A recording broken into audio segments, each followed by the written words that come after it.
Hi everybody, it's Courtney with Honeybee Stamps, and today we're going to be creating a one-layer card using the Farm Fresh Flowers stamp set. And I'm going to be doing just a little bit of masking here. I started by laying my mask for this little vase here just so I can position my flowers the way I want them. I was going to make a portrait card, but realized I was not going to be able to fit all of the images in there, so it ended up being a landscape card. So I'm going to start by stamping out this large bouquet of flowers here, and I am going to be stamping with Fog ink by Simon Says Stamp. The Simon Says Stamp die inks are Copic safe, and it will give me a nice no-line look to it, but still leave just a little bit of an outline. I wanted a little bit of an outline to show.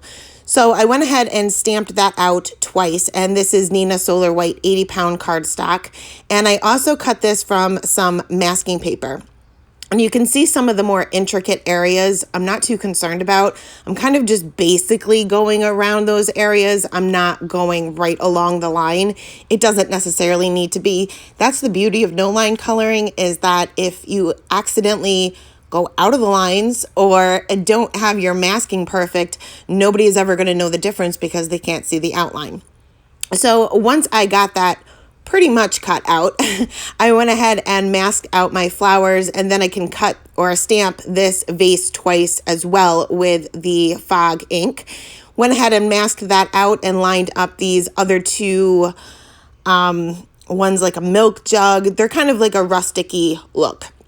And that's how we're going to color them too. So I went ahead and stamped those on either side twice again, and finally finished off by stamping out these little stems inside the vase, which was kind of pointless in the end. This card took me way longer than it should have. I just had one disaster after another, but we worked through it.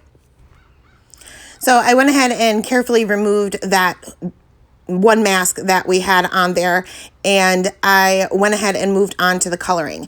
Now, I am limited on my Copics as of right now. As some of you know, they are kind of switching everything around with the Copic refills, so I haven't been able to get any refills, and I desperately need them. So I decided to do some shading with my grays, even though I'm not actually coloring with my grays, if that makes any sense. So I went ahead and took my darkest color, which is the C5, and I'm going to go ahead and add the shading on this milk jug, I guess it's called. And I'm just adding a little bit of shading on either side. Because this is a rounder object, it would have a center light source. And you can see that I am using some flicking motions here and there, but I'm not really using too much. And honestly, you don't need to master the flicking to do this. I know that there was a big discussion over in one of the Facebook groups about mastering the flick with the alcohol markers. You can still get great coloring results without mastering the flick, but it certainly does take some practice.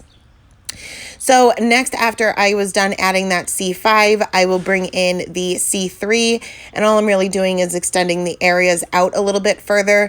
I am not coloring over the label that's on the milk jug. I'm going to save that till later, but you can also see that I added a little bit of shading from the bottom portion and the top portion of the milk jug just to kind of separate those two areas.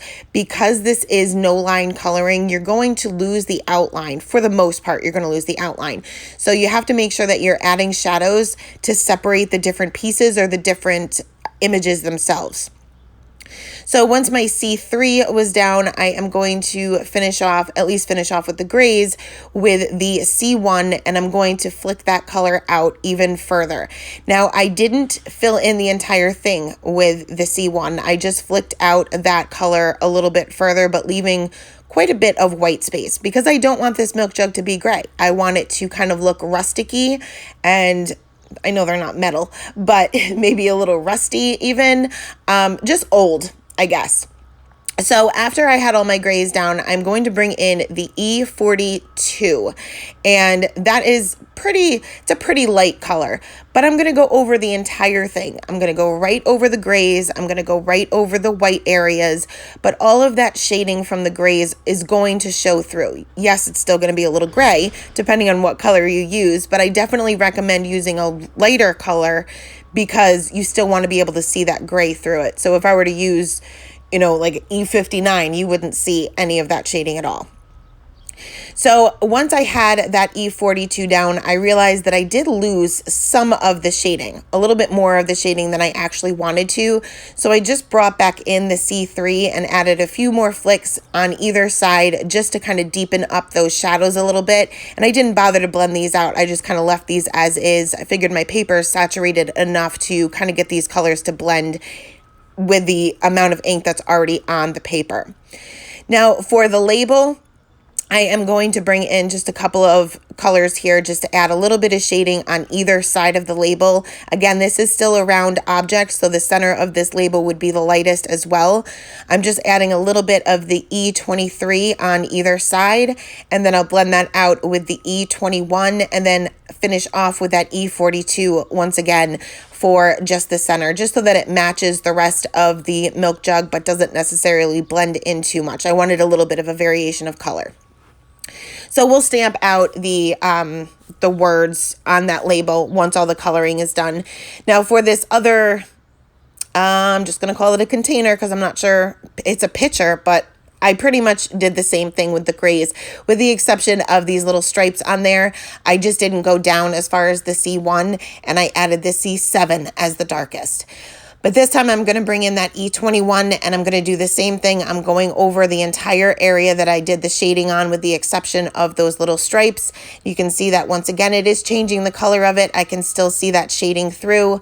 Again, I lost a little bit of that shading, so I did bring back in that C3 just to add a little bit more, and I liked that much, much better. So for the next, well, it was a vase. It was supposed to be a vase, but we ended up changing, well, I ended up changing my mind on this once I started coloring it like a vase. So I'm bringing in the grays again to just do my shading, but this time the C3 is going to be the darkest because this was originally going to be glass. So I added a little bit of shading to either side and on the base of it. I blended that out with the C1 and the C0, but I'm leaving a ton of white space. I ended up bringing in a B70 marker, which is more of a blue violet than it is a blue, but I wanted to look as if there was water inside the vase. So I'm just adding kind of like a water line. I'm not bringing that all the way to the top. And I was trying to be careful to go around the stems. Once I got this down, I absolutely hated it. It would be okay for a different card, but with the theme that I was going for, with that rustic feel to it, it just didn't match the rest of the images. So I nixed that idea. Now I've already stamped the stems, so I'm going to have to use dark enough colors where it's going to cover up those stems and you're not going to know they are there. Now I tried to bring in the E70, which is a fairly light color, but I like to use the E70s for any kind of rustic look to it. And I tried to kind of cover that up cover the entire thing up with the E70, but those stems were really, really showing.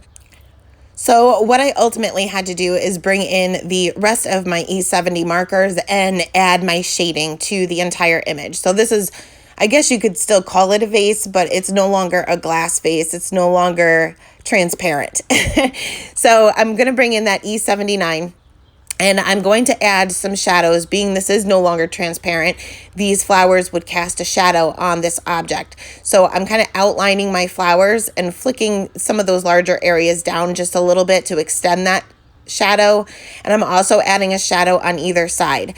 Now I'm also leaving a highlight on either side as well. So I'm not bringing that shadow all the way to the edge.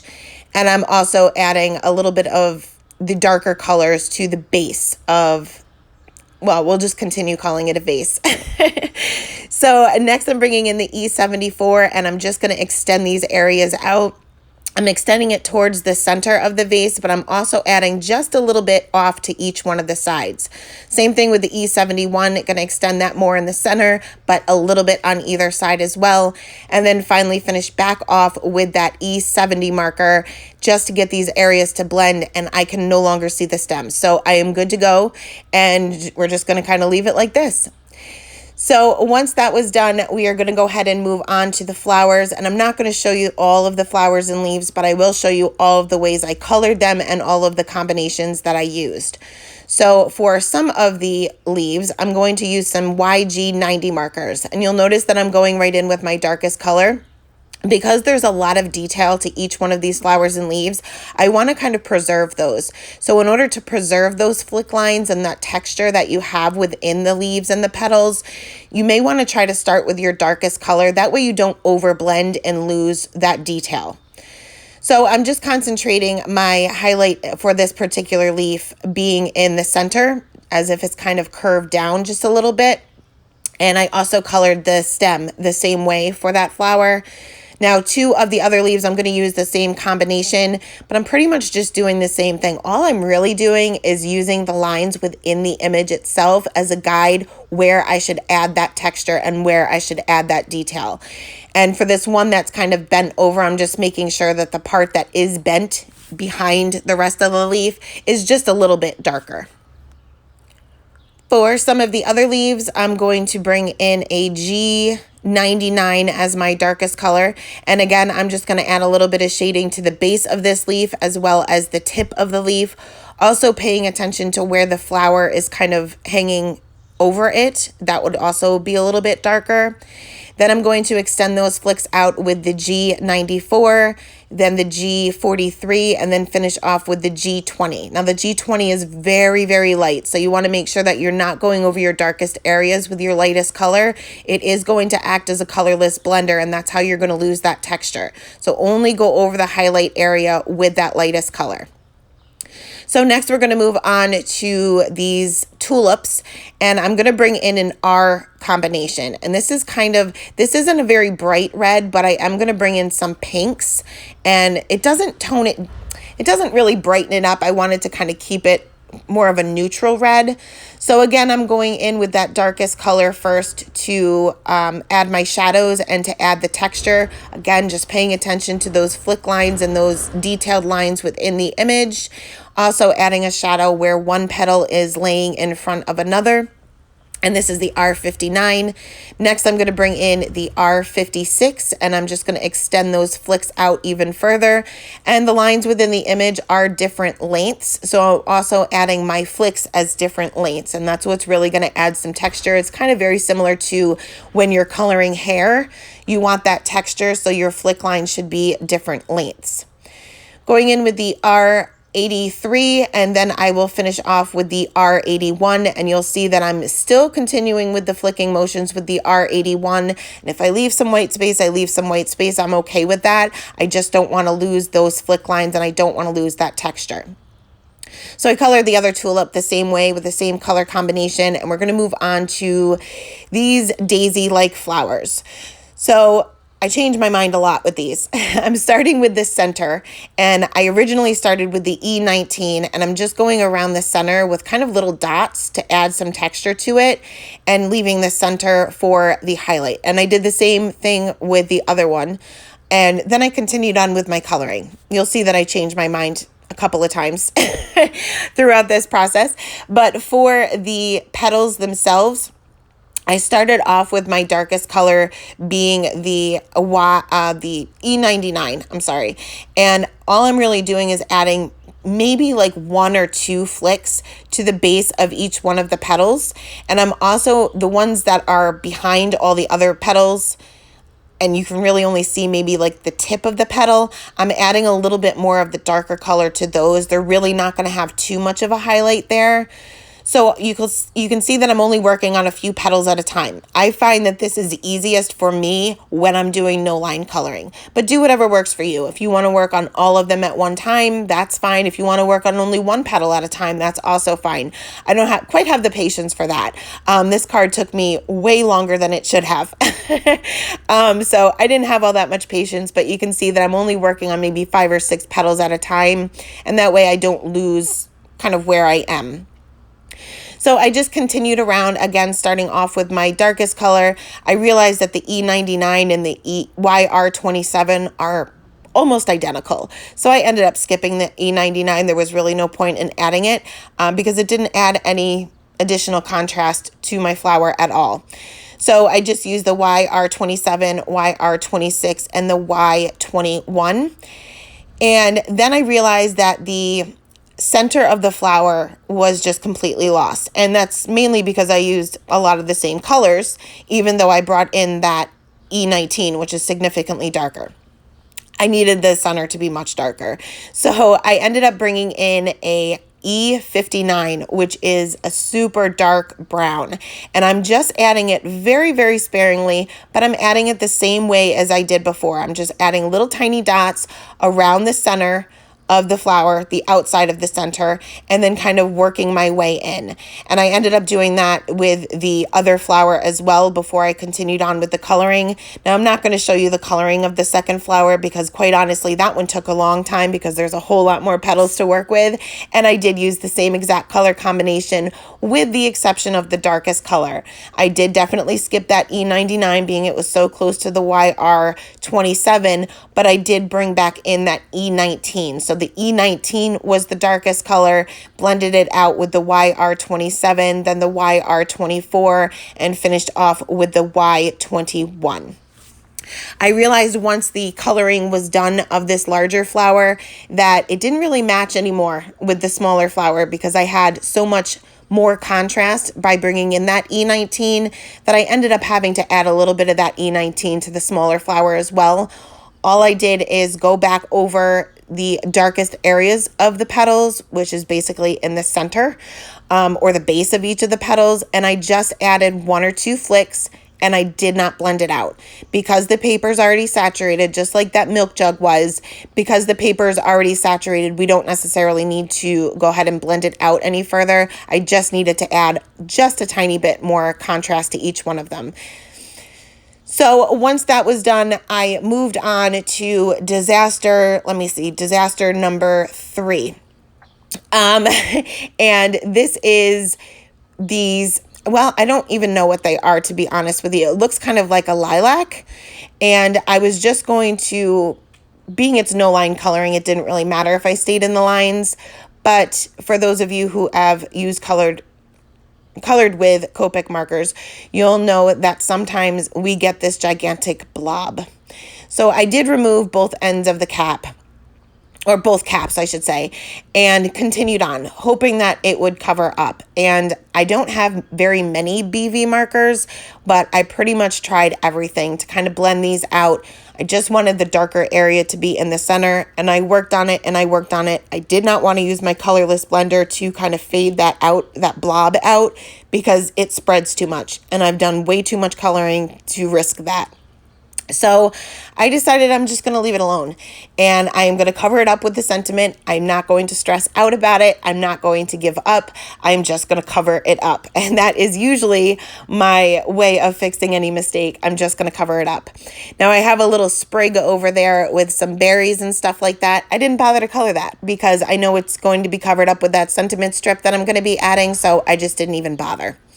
Now for these remaining leaves and these little berries over here, I'm going to bring in some BG markers. I'm going to use the BG 78 as my darkest color, and I'm going to just go right over the little stem area and just add a little bit of shading to the base of each of the leaves.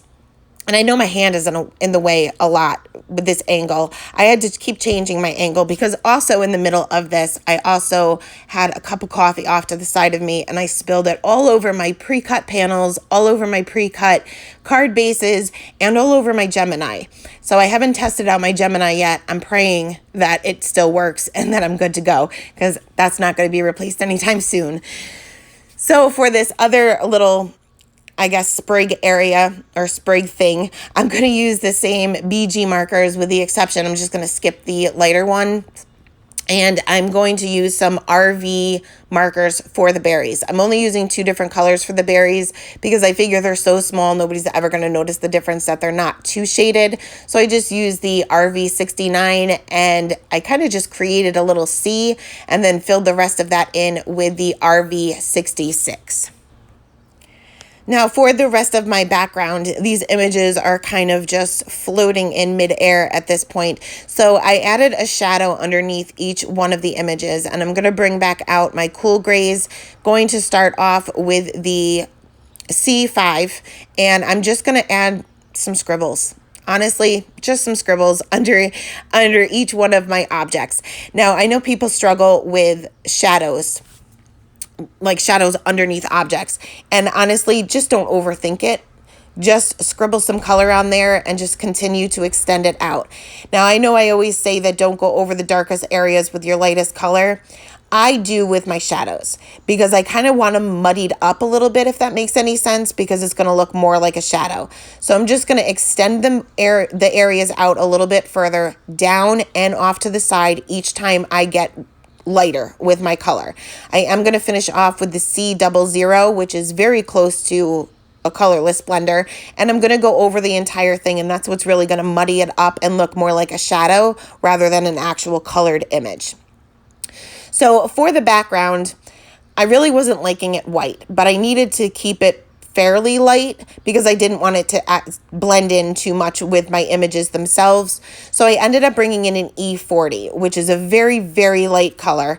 And you have to be very careful when you're going around your images that are already colored, especially the darker ones like that red, those RV markers that we use, and even some of the BG markers. You have to just be very careful when you're going around those areas because if you accidentally touch them, you're going to drag out that color. Remember, the lighter the color, the more it's going to act as a colorless blender, and that colorless blender is going to drag color and move color. So you want to just try to be very careful while going through or going around your images.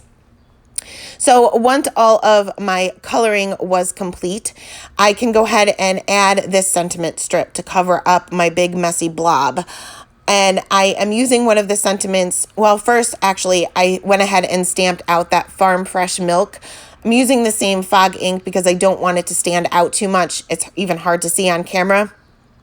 Then I'm going to take one of the sentiments from the stamp set. I'm going to bring out some Nina Desert Storm cardstock because, like I said, kind of keeping with that rustic feel.